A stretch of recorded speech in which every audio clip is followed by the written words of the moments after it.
Well, the rise of the African consumer, a report from McKinsey's Africa Consumer Insight Center presents the findings of a survey of 13,000 urban consumers. That's in 10 countries, completed earlier in 2012. Now, the survey focused on 5 categories of household consumption here in Africa. Joining us now in studio for more on this, Bill Russo, director at McKinsey Company.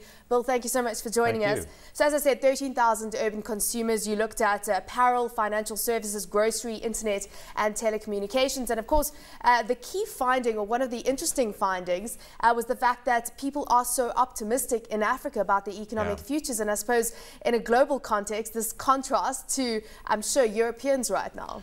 Yeah, no, it was, we actually found, it was a big surprise. 84% are actually believe they'll be better off in the, in the next 2 years. And actually, if you look underneath that, 55% think they'll be much better off. We tried to actually equate that to spending power, and what you'll see is that often the consumers are actually spending more. A lot of it is due to inflation, but you have probably about 20% that are actually either buying more expensive or buying higher quantities. And was that directly correlated with economic growth and wage growth as well? I think certainly I think we didn't draw that correlation, but certainly that exists. There's no question.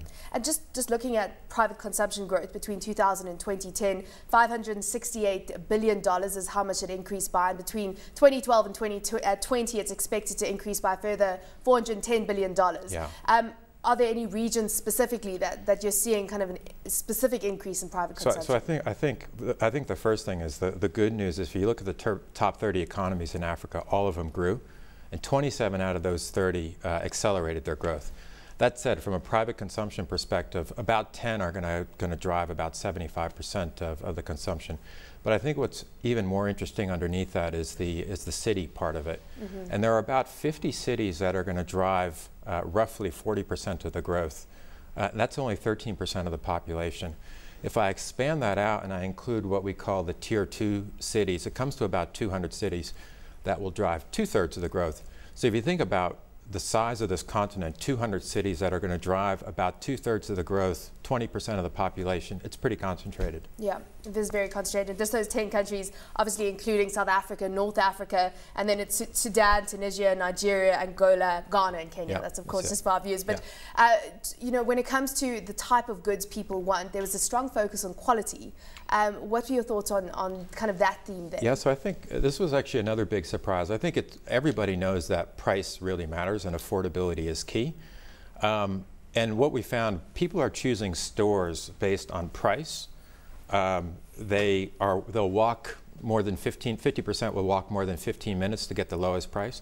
However, once they're in the store, the #1 factor is quality and the #2 factor is brand.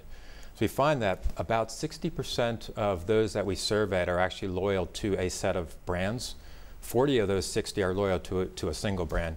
I think, interestingly, many associate brand with quality as part of the reason. So, of course, those two go together. But, to a degree, you would assume that their spend will ultimately be determined by the fact that incomes in Africa are still very low in most places. Sure. Yeah.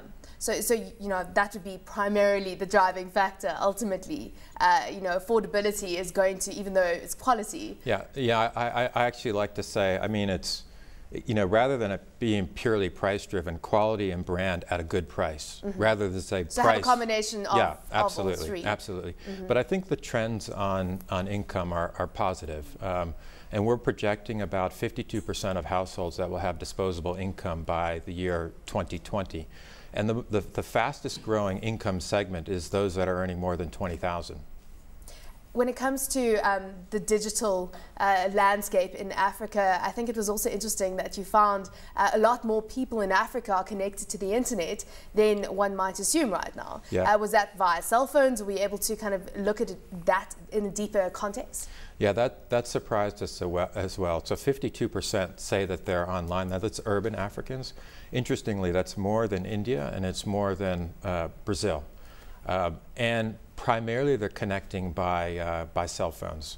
The #1 usage is actually social media, so Facebook, Twitter, those sort of things. So of course there are two, ways in which this could help. On the one side of the scale, it would mean, online shopping. Ultimately in Africa, I don't know, with distribution and everything, that could be a concern right now. And then of course marketing channels and people being able to access information. Yeah, I think online shopping is still a ways away. I mean, there's not a lot of that.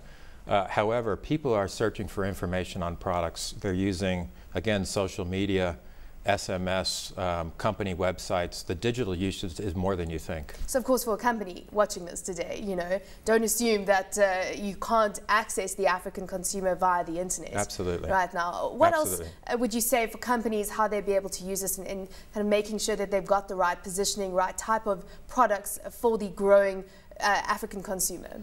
Yeah, I think first of all, for a consumer goods player, making sure that they cover the price ladder, so you have products at the right price points, affordability all the way up.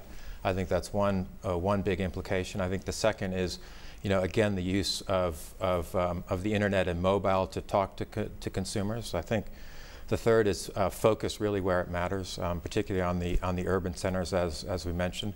And I think the last thing that's really important is on distribution and the route to market.